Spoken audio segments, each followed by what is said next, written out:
This car is an absolute beast. I better get the AC on because it's gonna get hot in here. Oh! Oh my goodness, the boost is unreal! Jesus Christ!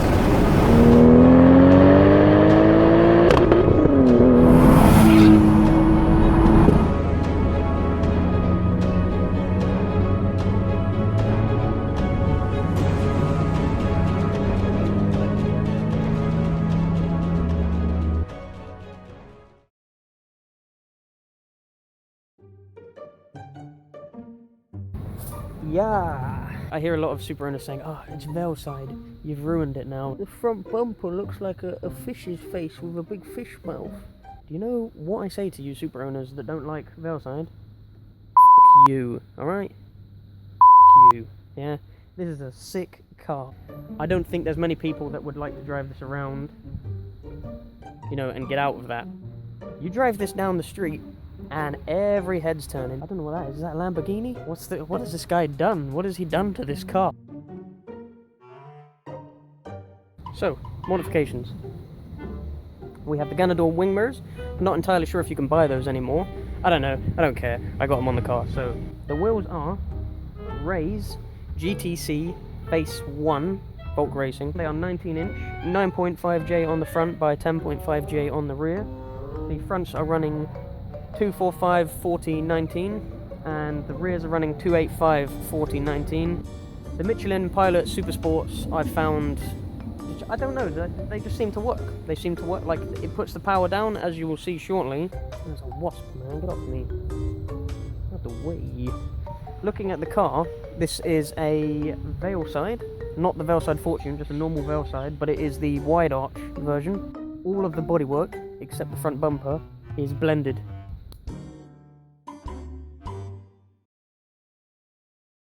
I remember I saw it there for sale and I thought, you know what, I don't want a Supra that's exactly the same as everyone else's. I don't want a stock body that's just, you see them everywhere.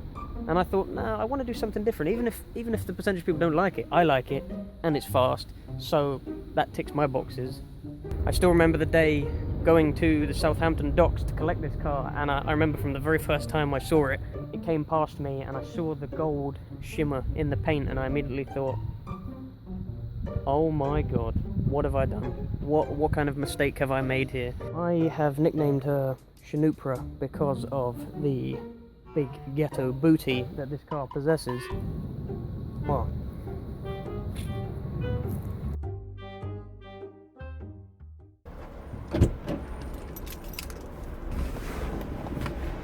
the Ganador mirrors are so small. The rear windows are tinted and for some reason it's kind of blurry, like the gauges are in the way of corners and the pillars are as well. It's running 453.6 brake horsepower. It did in fact have that dynode.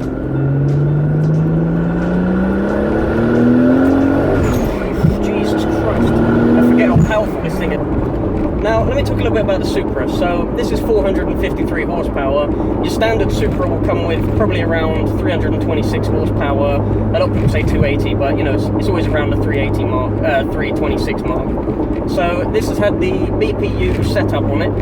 It's got the front mount intercooler, the HKS blower valve. I believe it's got hybrid turbos, so they can hold boost a little bit more than the stock turbos. It's running in TTC setup rather than sequential.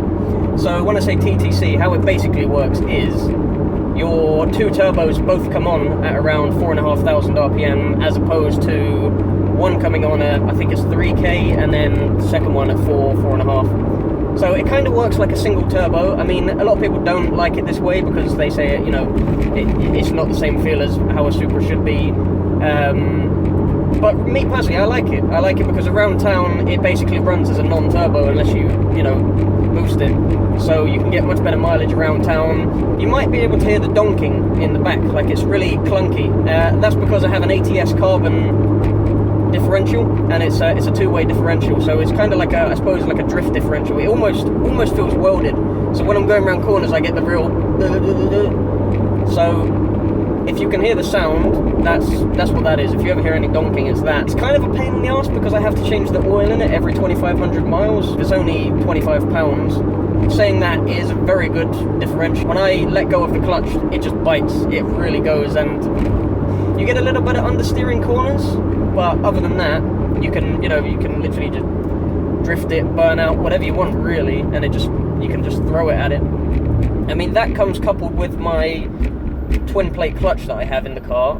I'm not entirely sure what twin plate it is, but it makes an awful grinding noise when I'm pressing the pedal in, and it's got a very short biting point. Like it's probably about that much, on a normal car, whereas it's a bit more like that on a normal car. It's very bitey, and I think that combined with the differential probably makes it that kind of bitey style. See, I don't know if you can hear that now.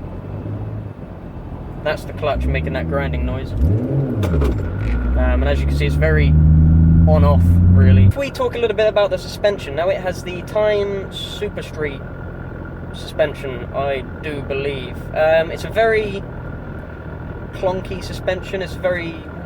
It's a bit like... I suppose it's a bit of a track suspension.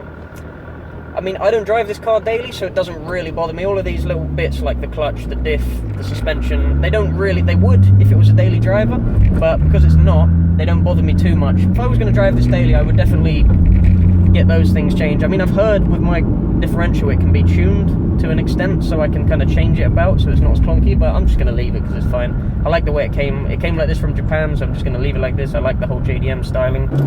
I just love the boost in this. Now this car will boost up to, at the moment it's just restricted to 1.2 bar, but I mean literally, you give it some and it just goes. Like this is second gear, so...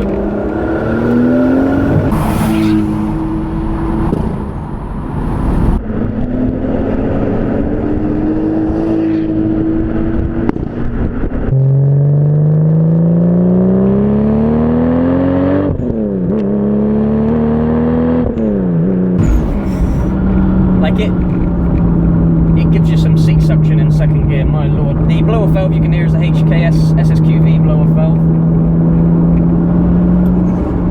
The thing I really like about this as well, you can really hear the turbo just spool up, like...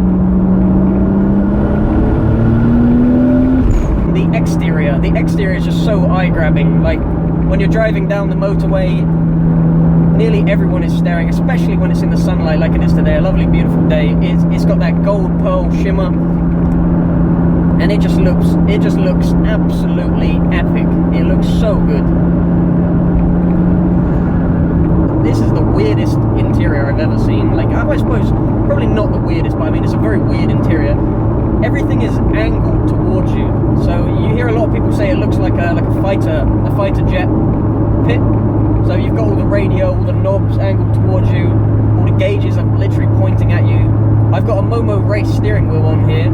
I've got the SADA tachometer, I've got the auto gauge RPM limiter, and I've also got the Blitz turbo timer down the bottom. But I mean, like, I love this. I love people take the vent out that's facing you, and I don't like that because, especially like now, I've got the AC on, and it's pointing right at me, and it just feels so nice. That combined with the footwell AC vent, it just feels so good. I like how the way everything's curved around you. It's just easy to press buttons while you're driving. You don't have to take your focus or attention off the road because the buttons are literally right in your hand's reach. You don't even have to look. You can just, you know where it is after a couple of drives. I get a lot of people that come up next to me and want to have a drag with me for some reason. I guess it's just because of the Supra name and the colour and the obnoxiousness. They all just want to go. They want to go 24/7.